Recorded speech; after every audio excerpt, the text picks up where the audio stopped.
Good evening and welcome to another chance to participate in solving crime. With faces and events we hope you'll find familiar. And here's the number if you do, 01811 8055.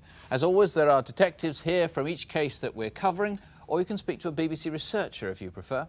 And there's a special number for deaf viewers who use the Minicom system. There's the number on the screen.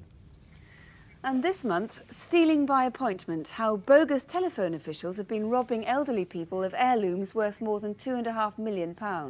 And we have advice on how not to fall victim yourself to this sort of crime. Then there's the case of Ricky Haywood, who had such a grudge against him that it led to his murder.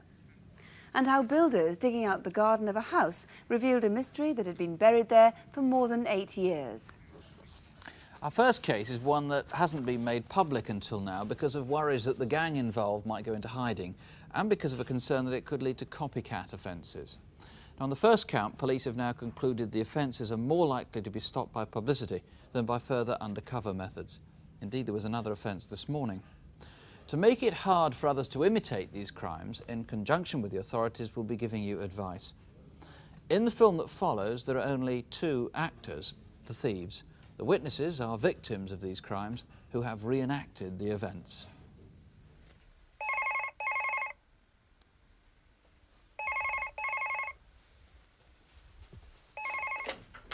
Hello? No, sorry, there's no one of that name here. You must have the wrong number. Yes, goodbye.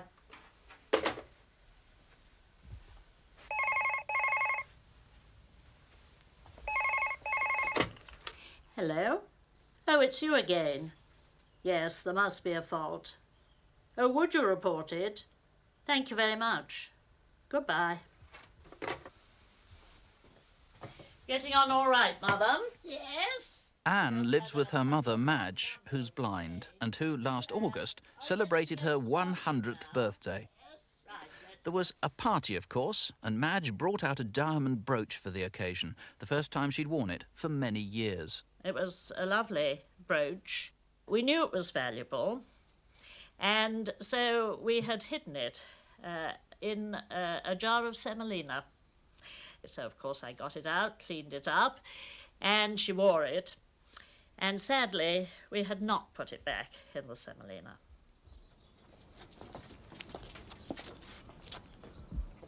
Hello. British Telecom. Oh, yes, come up. I have to get a screwdriver from the van. Oh, all right. Thank you. I thought it was a bit odd, so I went into my mother's room and I saw a British Telecom van standing outside there. So I thought, well, that's fine. Ah, hello. Here's me pass. Yes. You got a fault on your line? That's right, yes. Right. So where's your other box? I haven't got another box. No, you must have, because, look, you see this wire here, right? Yes. Now that's got to go in. Well, at first I thought they were just quite ordinary people. And then as the event went on, they were rather hyped up. Have a look round, is that right? Yes, of course. Yes. We kept rushing around from one place to another, and he kept calling my attention to things. Shall I have a look down there? Yeah, do you want to go and sit with us down there? Hang on a second, love. Look, I've got something to show you. Look, you see this wire here, right? Yes. Now that's leading over towards there. Yes. So your box has got to be over there somewhere. Oh, what's I through see. there? Well, that's my bedroom, but if you want to go in, Can I that's look? Is that fine. right? Yes, of Oh, course. cheers. Yes. No, nothing in there, is there? Oh, I didn't think there was, no. It's got me beat, this one has. Yes. Oh, dear. Well, it's got to be here somewhere, isn't it? Yes, it has. There's no box in there. No. No. Look, tell you the best thing we can do. We'll go outside, Yes. see if we can see the junction box outside the house, all right? All right, fine.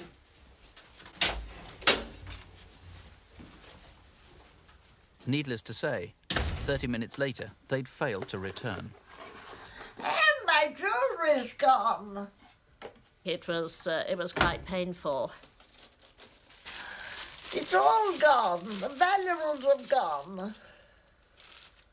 I really felt let down and sore, bruised, emotionally, I suppose. I felt very sad, too, and especially I felt sad for my mother, because this was her jewellery that had been taken. And this pendant, she had worn it on her wedding day. Now, she was married in 1908, and her mother had lent it to her. Police have so far linked over 80 of these burglaries, all of them in the more expensive residential areas of London, from Belgravia to Hampstead. One of them took place in mid-January, a month ago. Well, it started on the Monday morning. I had several wrong telephone numbers. And then the operator came through to say there was a fault on my line and they wanted to come along to see it. And I said, but they couldn't come on the next 2 days. I wasn't here. But I made an appointment for them to come on Thursday.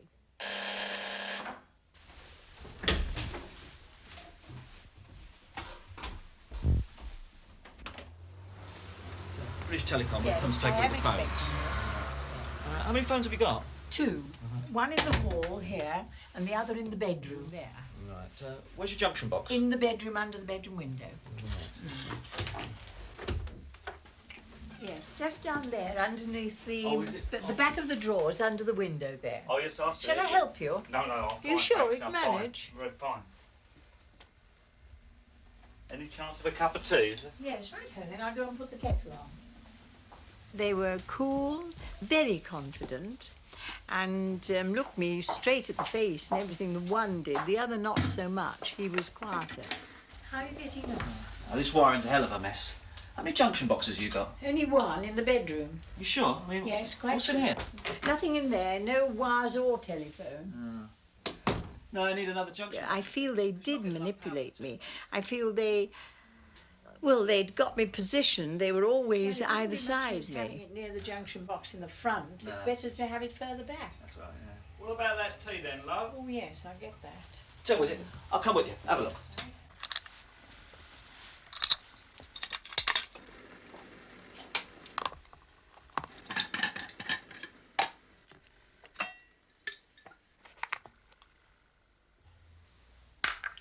Would you like another cup? Perhaps later, love.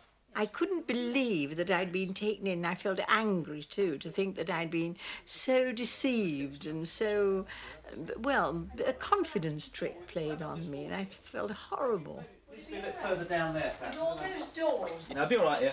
Sure. Yeah. Where will the telephone go? We can put that on the kitchen wall for you. Yeah, Far be about, better, yes. be about 10 minutes on this one. Will it? Yeah, be no problem, love, yeah. I mean, my husband's dead now, and they were presents from him. And naturally, I felt awful, horrible, as anyone would, when you can't, and they're sort of sentimental value that you can't replace. I mean, whatever else one might have, it's not the same.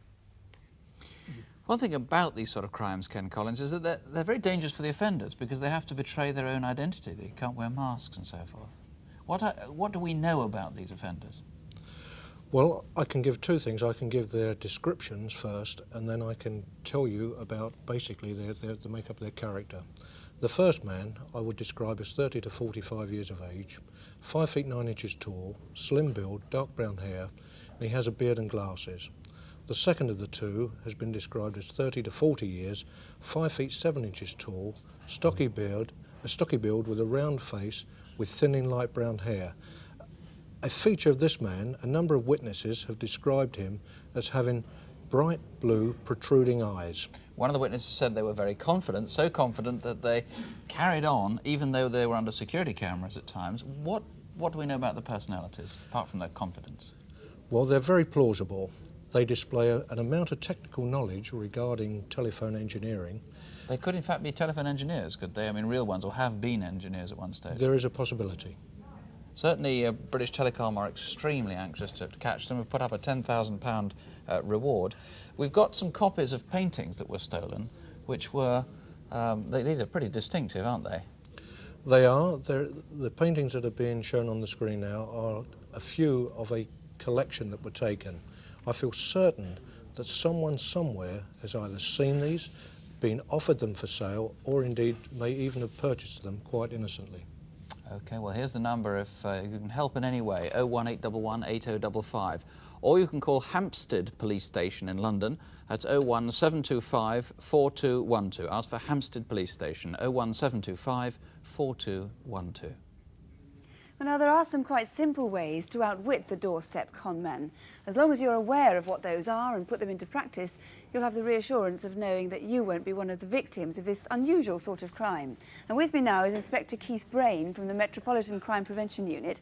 So what's your advice on dealing with anyone who might try to commit that kind of crime? Well, first of all, it is an unusual crime, but it's very unusual for a telephone engineer to need to call up the house without you notifying them of a fault. So it's almost invariably the case that they will only call at your request. Now, if someone does suggest that you've got a fault on your telephone line, for technical reasons, it's best to contact a friend and ask them to ring 151 to report the fault on another line or to check it. Right, so that's not going to be easy. If people have been watching this, they won't be able to do that again. No. Now, doorstep conmen, of course, come in various guises. That's right. We must always be on guard against the con man. Invariably he's a man, but quite often he's a woman or even a child as well. And it is always a very useful thing to do to write down the telephone numbers of all the services in your area on a card, and including the account numbers as well, and keep them handy by the telephone call to check should you have an unexpected caller. So if a caller comes and says they're from the water board or the gas board, you ask them to wait, go and phone the number and check with HQ that they are who they say they are. That's right, yes.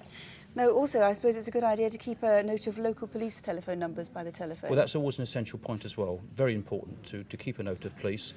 And if I can just say that before opening the door to any stranger, you should check the door, and before you even open the door, put the chain on. Ask them who they are and what they want.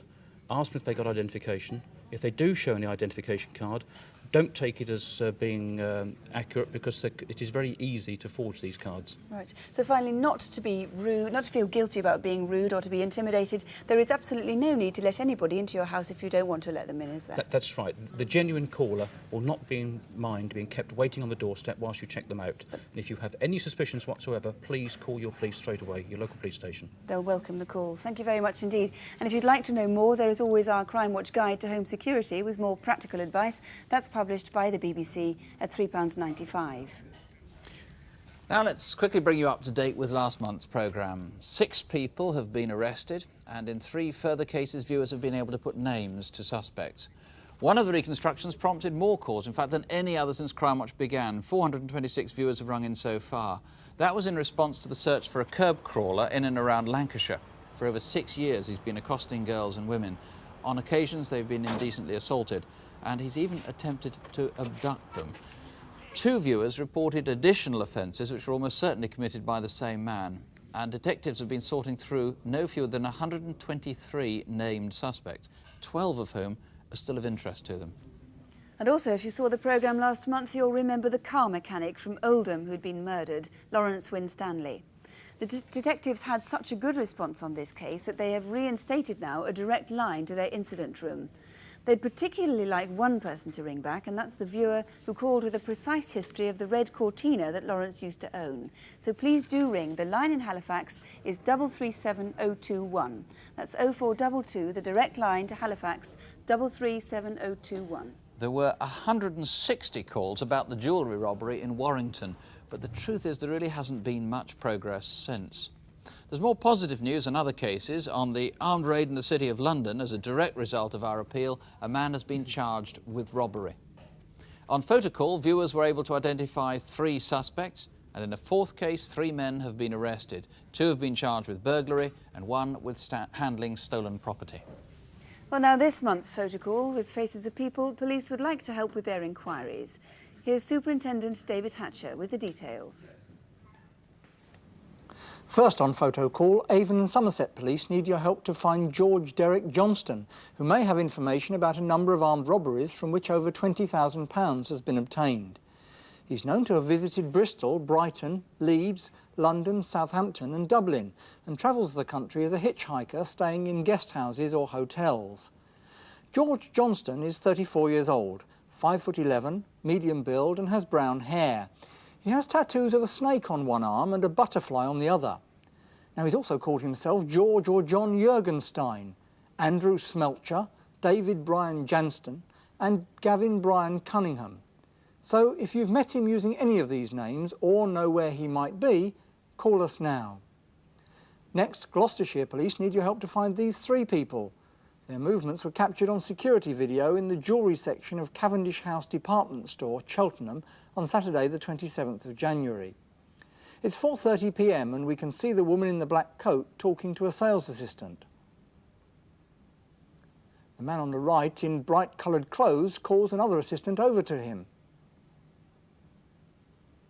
We believe the man in the flying jacket at this point takes rings worth £35,000 and then quickly leaves the shop. He's in his mid to late 20s and is about 5 foot 7 inches tall. The other man is also in his mid to late 20s but is much taller, about 5 foot 10 to 6 feet. He has a tanned complexion. The woman is in her late 30s and is 5 foot 6 inches tall. She probably has an Irish accent. If you recognise any of these three people, please ring. The Regional Crime Squad in Essex would like to speak to Tommy Powell. He may have some information about a seizure of £3 million worth of cannabis in October 1988. He was last seen by my colleagues at this hospital, Holly House, Buckhurst Hill, Essex. But he discharged himself on October the 7th, 1988. Tommy Powell comes from the East End of London.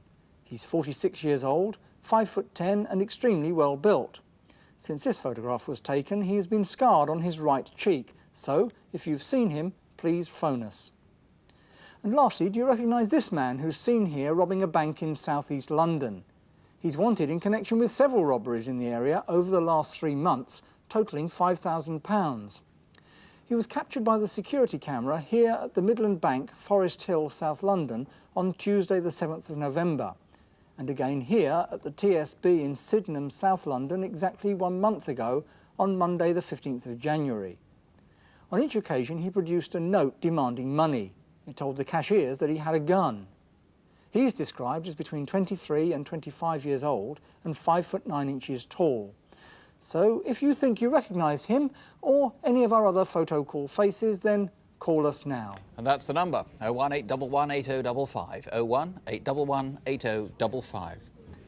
Well, we have another Aladdin's Cave of stolen property in the studio this month. It's from police stations in 5 counties, spread right across the country. Some of it may belong to you. So here's Eric Knowles to show us around. Thank you, Sue. Well, it's a round trip that starts in Kent, and to be precise, off the coast of Deal. Here's a watercolour painting by Thomas Bush Hardy, and it's dated 1889. Now, in 1969, a certain Fiona Compton was the proud winner of the, let's get it right, the Daphne Lloyd Challenge Cup, which was presented by the North West Kent branch of the Pony Club. So, from a lady in Kent to a lady of Spain, and a gorgeous señorita, the work of one Henry Parsons Riviere, from around about 1870, and dated Le Carnival. From our friend here, we're moving now to Italy. And in particular, this little timepiece. It shows a bell tower, and beating away at the top is a tiny little gold bell. So, from Italy we move over to France, and a good bronze figure. Its title is Suzanne. The artist's name I've never come across before, Le Ezeli. Now, he obviously understood and appreciated the female form. I'm afraid behind me this gilt bronze Buddha is Burmese and not of any great age whatsoever. So all that glitters is not gold. And that's equally true of this fascinating early 19th century bangle. Now, it contains a miniature of an eye, and that's almost certainly the eye of a loved one who would have worn it. Equally unusual is this sort of mahogany inkstand. It's got lots of fitted drawers, and they all fit quite snugly. There's a taper stick at the back. Now, fitting not quite so snugly was this Art Nouveau glass vase. It fits into a stand that's perfectly okay, but they had to go as far as grinding the base to make the thing fit. It's a dubious marriage. Not so dubious is the marriage here. This ivory group of a cavalier and lady, well, she's been donning his socks since around about 1870. Now, if ever an artist's name was synonymous with this programme, I suppose it would have to be John Constable. And here is a potentially interesting painting. It's of Richmond Hill, lots of storm clouds, typical composition. So, I said it was a round trip in Kent, and is it pushing it a bit too far to end with a Canterbury? Typical form, Victorian, Burwood, and lots of the typical features, carved columns, and there we see the drawer at the base. So, if you recognise any items in my Aladdin's Cave, please be a genie and get in touch. And the number to get in touch too, if there's anything you think is yours, 01811 8055. 01811 8055.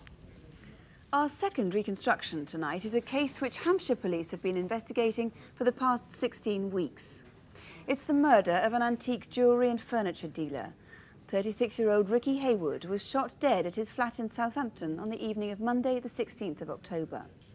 Detectives have some leads, but not enough to trace who killed him or why. Before his death, Ricky had been trying to negotiate a deal on a farm property just outside Southampton at a village called Cadnam, and that's where our reconstruction now begins. Ricky Haywood dreamed of being a millionaire by the time he was 40, but he'd got into debt. He'd put a deposit of £25,000 on this 3-acre farm he wanted to buy, intending to sell off the land and make a large profit. But he still needed another £55,000 before he could close the deal.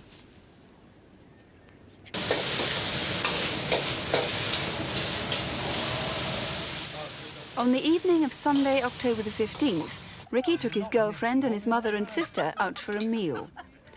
He persuaded his mother to remortgage her bungalow in order to lend him some of the extra cash he wanted. Look, Mum, just go over it again. It's all right about the bungalow and the mortgage, isn't it? I've said I'll raise the money for you, Ricky, but you know half of it is Anne's. Well, I don't mind, as long as I get my money back. You'll get your money back. It's an investment, isn't it? We'll see you all right. Ricky was obsessed with his own security. He carried a panic alarm and he'd installed video monitors bleeping continuously in his bedroom, as well as in his jewellery and antique shop underneath the flat.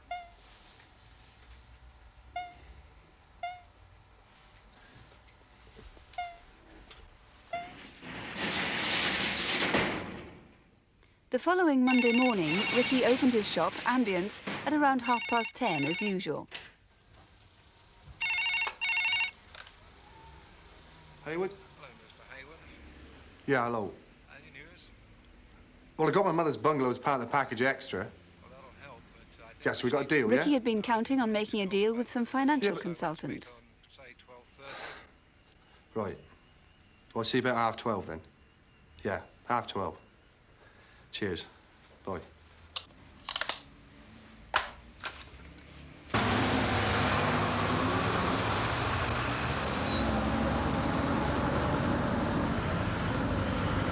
If you can tell me that I've got the money for this bungalow, for the farm, say, in writing, and a definite, then that's all right by me. We can make no promises today. The consultants told police that Ricky didn't take kindly to the news that it would take a few days to arrange things. Well, that is the very best we can do, Mr. Haywood. We'll go back to the office and see what we can sort. Well, that's not good enough, is it? We'll see what we can sort. See you later. Yeah, see you later. Shortly after that, at about 1:30, he got a call from his girlfriend. Haywood? Hi, Rick, it's me. Hello, Leslie. How's it? I don't know what these finance people want from me. What do they say? I still can't raise enough cash, even with Mum's bungalow.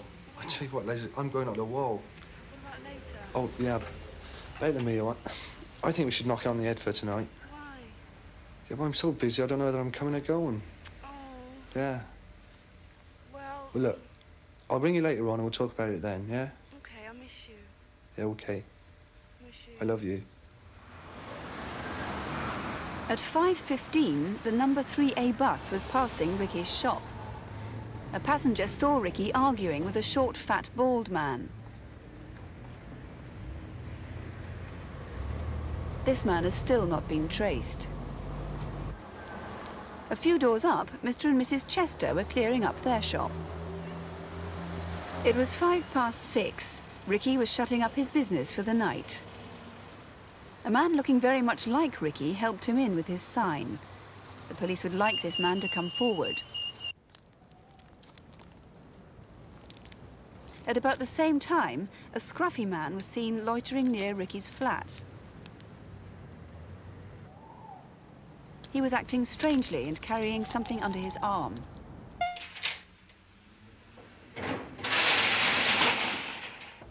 At 6:30 that evening, Ricky was walking down the alleyway to his flat. No one knows whether he entered his flat alone, but he seems to have gone through his usual routine.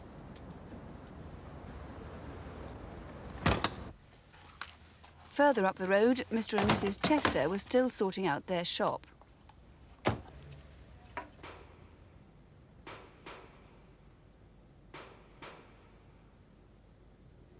Hey, Mal. What? Like gunshots. Rubbish. It's just a car backfiring. Inside his flat, Ricky had been shot at point-blank range. Just about that time, an accountant was arriving to talk business with Ricky. His pronounced limp was the result of a rugby injury. Police believe the killers were still inside the flat. Anyone who saw the accountant outside Ricky's flat that evening could also have seen whoever killed Ricky Hayward.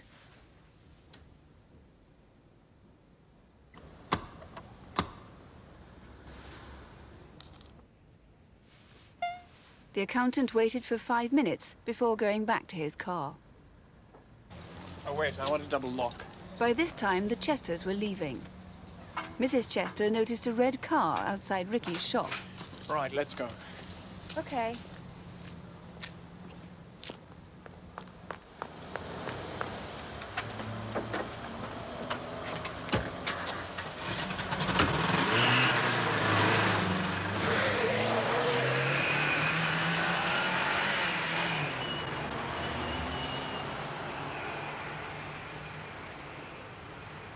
Well, Mr. Piper, those two men are obviously strong suspects. How did that witness describe them?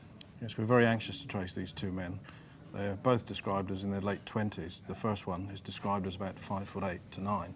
He was very slim and he was wearing tight-fitting trousers and a sort of blouson jacket. The second man, as I've said, same age, but he was taller. He was probably about 5'11" and he had fair hair and he was dressed very similar to the first man. Now, the other suspicious character seen around that time was the man seen round the back of the shop near Ricky's flat. What description do you have of him? Yes, we're very anxious to trace this man as well because he was acting suspiciously at the back of the flat, and he was carrying something which, of course, could have been a gun. You've brought a gun into the studio, which is a replica, is it, of the gun you think was used to kill Ricky? Yes, this is a gun which the experts tell us is very similar to the gun that was used to kill Mr. Hayward. It's a small .22 caliber handgun. It's quite old and probably quite warm. Right. The other person you'd like to speak to is the man who was seen from a passenger on a passing bus arguing with Ricky inside the shop. Yes, again, we want to trace this man. He was arguing with Ricky at about 5 o'clock that evening in the shop. Now, he is described as about 40 years. He was stocky and he had receding hair which was brushed straight back. Do you believe that Ricky knew whoever it was who killed him? Well, Mr. Hayward had bought stolen property and he mixed with some rather shady characters. There was no sign of any struggle in the flat, so the indication must be that he knew who killed him. It's unfortunate, of course, that Ricky's security cameras weren't recording that night. His shop was broken into that night too. Yes, the shop was broken into that night by using, in fact, the keys which were stolen from the flat. Do you know what time that was? Well, we think that was after 7 o'clock that evening. In fact, when the shop was entered, this would have activated a blue light alarm. And this alarm was flashing for some time. We think that it happened before 8:30 and after 7 o'clock. And you believe whoever broke into the shop killed Ricky? Yes, we do. Whoever broke into the shop didn't steal valuable jewellery and cash. They opened the safe, but it does appear they were looking for something specific. All right, Mr. Piper, thank you very much. Ricky's mother has put up a £25,000 reward for this. If there's anything at all you know which might help the police to solve the murder, please do ring us. The number here in the studio is 018118055, or you can ring the Southampton Incident Room on 0703 581111. That's 0703, the code for Southampton, 581111. Just to tell you, we've had a lot of calls on the bogus telecom officials operating in London, including at least one caller who claims to recognise one of the men. In our programme last September, Strathclyde detectives were trying to trace a man for frauds and thefts committed against elderly people in Scotland and the north of England. He has since been arrested, and last month he pleaded guilty to 103 charges, including 57 of fraud. He's been sentenced to 6 years in prison. And in the same programme, we filmed on London's South Bank complex where a young musician was shot and seriously injured when he courageously tried to stop a robbery. 2 weeks ago, a man was arrested in West London and he's been charged with robbery, attempted murder and a firearms offence. He's now awaiting trial. And now to Incident Desk, where we invite the police to appeal to you directly. Here's Superintendent David Hatcher. First, we need your help to find the two men who raped and nearly killed a young woman in East London last month. On Sunday the 28th of January, she was travelling home on the N98 night bus to Romford, which left Trafalgar Square in central London at 20 to 3 in the morning. We want to talk to everyone who was on that bus. The woman had been dozing but woke suddenly as the bus passed the Bow flyover at 3:20 a.m. She got off, mistakenly thinking that she'd reached her stop. Two men approached her and said they would like to show her where to catch a different bus. She followed them along Pudding Mill Lane to another bus stop, but they dragged her under the nearby railway bridge where they raped her and threw her over the wall into the canal. But this ledge broke her fall and fortunately saved her from drowning. One of the men is about 20 years old, of mixed race, 5 foot 9 inches tall, medium to heavy build. He was wearing a cream-coloured jacket. The other man, who may be called Dave, is 18 to 20 years old, 5 foot 7 inches tall and medium build. He was wearing a green and white striped T-shirt. Please phone us now if you recognise either of these men, or if you were on that N98 bus in the early hours of Sunday, January the 28th. Next, Surrey police need your help to catch two armed robbers who got away with nearly £3,500 on Friday the 19th of January. Half an hour before the robbery, at 1:30, a car was hijacked from the council car park next to the George in Slough. The driver of this blue Cavalier had been eating his lunch in the car when he was threatened by a masked man with a handgun. At 1:55 to 2, at Barclays Bank in Virginia Water, two masked men entered brandishing handguns. They threatened staff and two elderly customers. We believe that the man in the balaclava is the one who hijacked the Cavalier in Slough. The other man may be left-handed.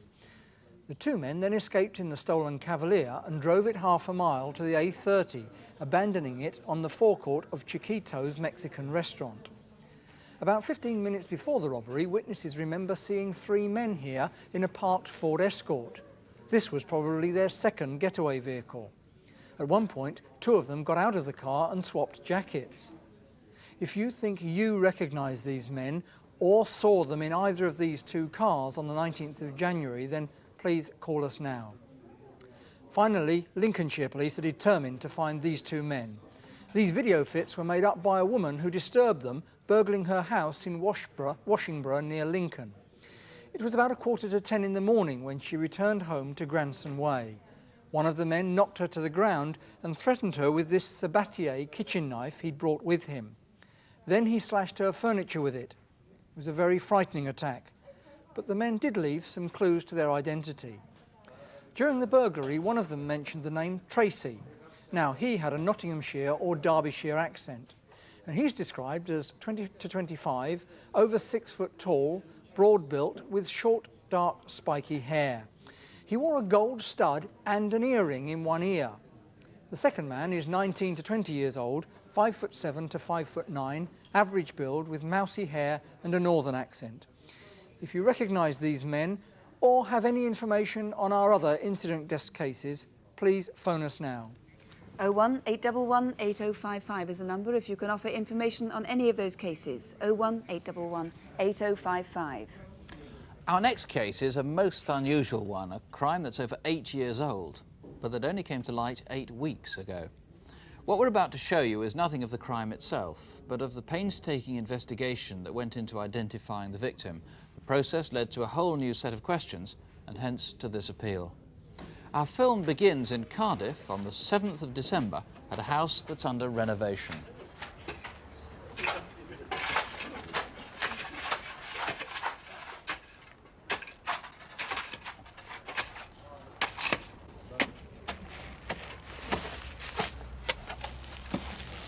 Wrapped in polythene and a roll of carpet was what looked like a human skeleton. When the police had checked out the finding, a major inquiry was launched. Within days, 80 officers had been brought in on the case, led by Detective Chief Superintendent John Williams. We faced a dilemma at this time, having only the skeletal remains with nothing else whatsoever. We first of all sent it to an odontologist, a Dr. Whitaker of Cardiff. Once one's presented with the specimen, it's important to try to get information from it without damaging it initially. And so we usually use X-rays or take a radiograph like this. You can see here that inside the jawbones, and in the top jaw here as well, there are a large number of teeth that haven't yet come through into the mouth. And you can see that they are still undergoing development. And we know how long it takes for that kind of root to grow, so it's obvious that from that information we could work out exactly how old this individual was when they died.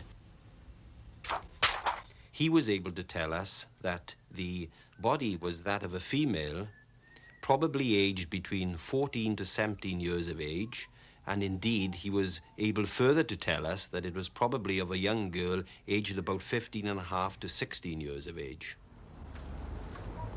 It wasn't much to go on, but the police now knew not just the victim's age, but height, sex, and approximate date of death. At the incident room in Norbury Road in Cardiff, a search was made of missing persons files, and they began the laborious task of tracing everyone who'd lived in any of the dozen bedsits at 27 and 29 Fitzhamon Embankment, where the body had been found. We then consulted Richard Neve, a medical illustrator from Manchester University. We sent him the skull, and from that he was able to build up for us a facial impression from the skeleton. Using models, Richard Neve explains how the victim's face was recreated. The first thing to do is, of course, to prepare the skull so that the face can be built on it. Next stage is to take the plaster skull and then to mark 21 points over the face, and these are the sites from which measurements have been taken of soft tissue thickness. And holes are drilled in here and pegs inserted, and the pegs represent the average thickness of soft tissue to be found on the human face at these particular sites. So that means that when the face is built over the skull, it is not just a matter of imagination, it is done quite deliberately. This turned out to be a striking likeness. You may not have known this girl by name, but do you recall her from the early 1980s?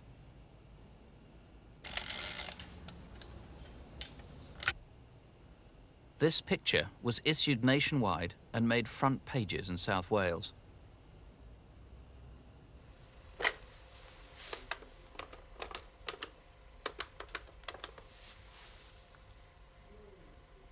Oh, hello. I think I recognise the girl in the picture. Hello, I'm telephoning about the photograph of the girl in the paper. As a result of a massive publicity campaign, 2 social workers rang the incident room at Cardiff and gave us the name of the person that they thought resembled the impression. We were then able to get dental records, which we took to the odontologist, and as a result of that, we were able to identify the remains in the carpet as that of the girl, Karen Price, from Cardiff. Karen was 15 when this photograph was taken, a few months before she disappeared. She'd been in care since she was 10, but in July 1981, she absconded from the Miser Eglise Assessment Centre in Pontypridd. Very little is known about what happened to her from then on, but she was known to hang around the bus station at Wood Street, opposite Cardiff Central Railway Station. Detectives are very anxious for any help they can get from anyone who knew Karen or thinks they might have met her. This is Big Astley's Cafe, just in front of the bus station. Did you eat here in the summer of 1981? When Karen had run away from homes before, and she'd done so several times, she often came here for a coffee.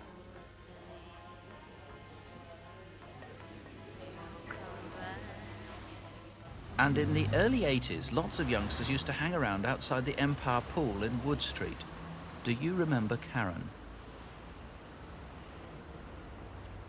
Above all, did you live opposite Cardiff Arms Park across the Taff, at Bedsits in Fitzhamon Embankment? Detectives are determined to find everyone who lived here in the late 70s or early 80s, especially if you stayed in numbers 27 or 29. John Williams, there'll be people already reaching for the phones, I'm sure, and I suspect there'll be others who are hesitating, a bit worried that if they ring in, they're going to catapult themselves into the middle of a murder inquiry, might even be regarded as suspects. No, I would like to reassure these people that they would be purely treated as friendly witnesses. We are appealing for information from them, so please come forward.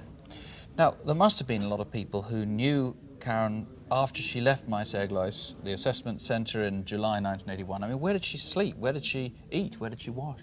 That's quite right. She was in and around that city centre area, and someone must have befriended her and certainly seen her. And I would ask these people now, even after 8 years, when they may have moved away from Cardiff, to come forward and contact us. If anybody befriended her, it might be a real friend now, and ring in. This is the sort of clothes you think she was wearing, a sort of grey sweatshirt, and these very distinctive. These jeans, distinctive really, they're called Carmen Gear. They're out of production now, aren't they? But it's the colour, really. That's quite right, yes. They're plum coloured, and there's, without a doubt, she was wearing those at the time of her death. That house again, 2729 Fitzhamon Embankment, which is the place where she was found and where you suspect she might have been staying. You don't know, but we need to know anyone else who was staying there. And here's the number, 01811 8055. The time, remember, we're talking about is summer and late summer 1981 in particular. 01811 8055. Or you can call the incident room in Cardiff on 0222 398 381.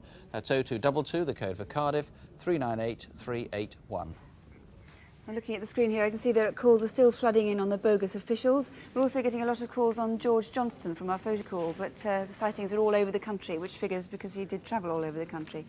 Anyway, for the moment, that's all. If you've been trying to get through to us and you haven't managed it yet, do keep trying. Our lines here will be open until midnight. Failing that, phone your local police or the relevant investigating police force, and those numbers are on CFAX, if you have that, on page 618. Or you can write us if you like. The address is Crimewatch UK, BBC Television, London W12 7RJ.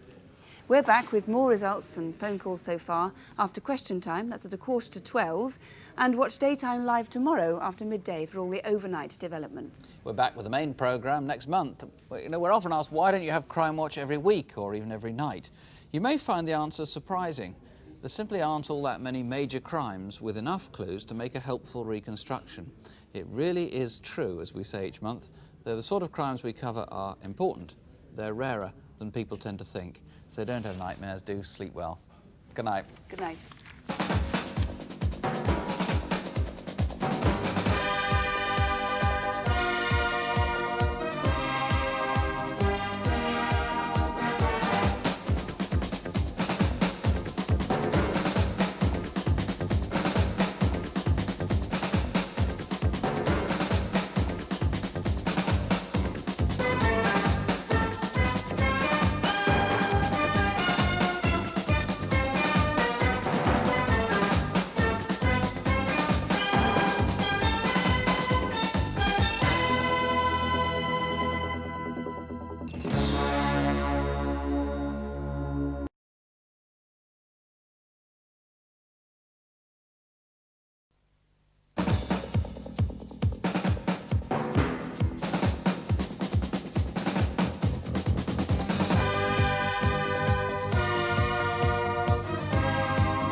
Hello and welcome back.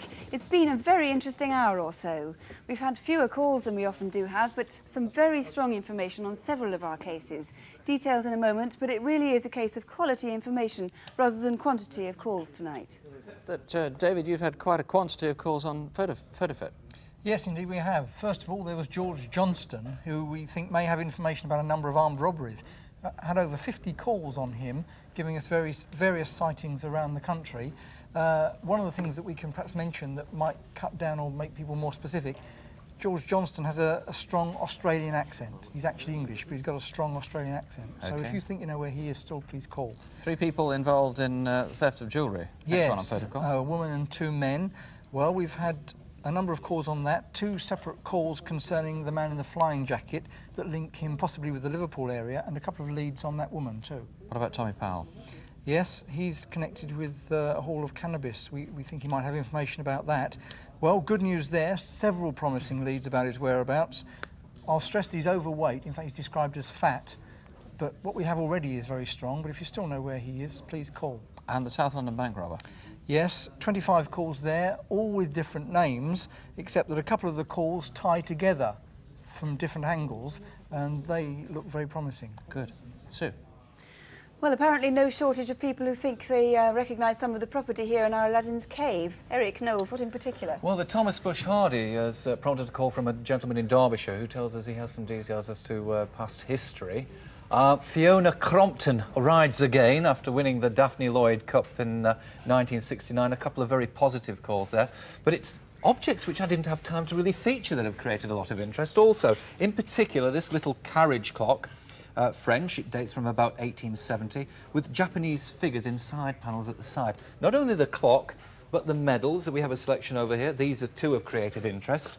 And behind it, this wooden box, Victorian. It's got a brass tablet laid into the top with the initials JMA. In actual fact, when you open it, you find that it's a travelling writing slope. It's amazing that people do spot things that we don't mention. Well, the most disappointing thing so far has to be the constable. Now, whether it's right or wrong, I'm not the world's expert on constable, but we've only had 1 call so far. And that was the star of the show as well. Maybe I'll claim it myself. Anyway, the telephone number for Aladdin's Cave is Burnley Police Station in Lancashire, and that is 0282 25001. So 0282 25001 if you recognise anything. OK, well, now that extraordinary series of burglaries in London. In an elaborate charade, the thieves posed as British Telecom engineers to gain entry to people's homes. British Telecom, that comes taking the phones. Ken Collins, you've had an enormous number of calls. You've been wading through them. Yes, indeed. We've had over 100 calls, which I'm delighted with the response. And some of them really looking quite promising. Well, there's one that's very promising. A man has identified a chap he used to work with. We've had several calls identifying particularly the man with the glasses and the beard, and one or two of great interest where they've actually named ex-BT engineers as being the suspects, and we're looking into those at the moment. Now, I know also you had a couple of calls about the pictures we showed. We showed some miniatures, and people have identified them. Somebody, I think, wants to know what size they are. They are pretty tiny, aren't they? Yes, they do. We had one viewer who called in. The paintings are, in fact, 2.5 inches by 3.5 inches. So they're pretty small? They're pretty small, yes. But someone else thinks they know what they are. Well, we had one interesting call where they have identified a location where they say these paintings are now, and that is currently being followed up. Right, thank you. Well, phone engineers, let me just point out, hardly ever need to come into your home to repair a fault. It's nearly always done in the exchange or in the street. If they do call to make an appointment, you can always check by going to another phone, ideally not your own, maybe a neighbour's, not your own. Ring British Telecom on 151 to make sure that the appointment is genuine. Sue. We've also been asking tonight for anyone who could offer information on the murder of Ricky Haywood, the antique and jewellery dealer. On the evening of Monday, October the 16th, Ricky closed for business at about 6:30 in the evening as usual and walked round to the entrance of his flat above his shop. A few minutes later, witnesses heard gunshots. Ricky had been shot at point-blank range. Ray Piper, what sort of calls have you had? Anything interesting? Yes, I'm very pleased with the response that we've had so far. We've had over 30 calls. In particular, I'd like 2 people to get back in touch with us. We have a person who's rung saying they're from Huddersfield, and they seem to have some important information. We'd very much like that caller to get back in touch. We also had a caller who said they couldn't speak because someone else had come into the house. We don't know what they've got to tell us, but obviously we'd very much like to hear from them again. Now, I know a lot of people have given you names already, but are there any specific news on the 2 men in the red car who were seen leaving in a hurry outside Ricky's premises? Yes, some of the calls, in fact, relate to those 2 men, and of course it is vital that we get these 2 men as soon as possible. Can I just repeat the description of the 2 men that we're looking for? We're looking for one man, aged late 20s. He's about 5'8" to 9", slim build, wearing a blue son jacket and tight-fitting jeans. And he was accompanied by a taller man, again late 20s, 5'11", with fair hair. Mr. Piper, thank you very much. Please do ring if you recognise them. Nick. Well, now to the tragic story of Karen Price. Karen disappeared in the summer of 1981 when she was just 15. Then, 8 weeks ago, her body was discovered buried in a garden behind a house in the riverside area of Cardiff. We appealed for anyone who'd lived there at the house, 29 Fitzhamon Embankment, or next door at 27, or who knew Karen, or who remembers her all those years ago as she hung around the city centre. And John Williams, you've had some tremendous quality calls. Yes, indeed. It's quite evident that through the programme we have reached people in other parts of the country that we would not normally get to. And they have given us certain information, certainly about Fitzhamon Embankment and the movements of people there. And quite a few of them knew the girl in question, Karen. Give us some specific details insofar as you can. Well, there are girls who knew her in 1981 when she went missing and were with her at the time. There are other people who lived in Fitzhamon Embankment and who know the movements of people in 1981 at the time that we're interested in. There's one particular call which has come in from a young female just after 11:15. She's rather upset and she's down, and I would ask this girl to please contact us again because it's obvious that she may want to tell us something vital to the case. OK, you can ask for John Williams in person, the number 01811 8055. Sue. Well, now incident desk and some very worthwhile calls, David. Yes, first of all, we talked about that canal side rape, a dreadful attack. What we wanted was some people who travelled on a particular bus, but we also showed 2 video fits. There they are. We've had several names suggested for who they might be. In fact, a couple of those are now linking together by various means, so it looks very promising. But that N98 bus that the victim travelled on at 20 to 3 on Sunday the 28th of January. That's Saturday night, Sunday morning? That's right, yes, from Trafalgar Square out to Romford. Anybody who was on that bus, please contact us. You might have vital information that can add to the picture, but we really are very, very hopeful of that solution. Then we also talked about the Lincolnshire house attack. A woman disturbed 2 burglars in her house. We showed some video fits there. Well, again, we've had some very pleasing results, names suggested. One of the robbers mentioned the name Tracy. We thought that it was probably referring to a woman, but of course Tracy could also be a man, and we've had a number of people call in with identities of people who could be connected with that particular case, perhaps fencing jewellery or whatever. So anybody who thinks they can still recognise those video fits, still call. Right, hope we have some news on that tomorrow. Well, that's about it for this month, except to say that we'll be back on Daytime Live tomorrow. And, of course, even though the lines are closing here now, you can call any of the local numbers that we'll show you in a moment. Till next month, take care, and do keep crime in proportion. Don't have nightmares, do sleep well. Good night.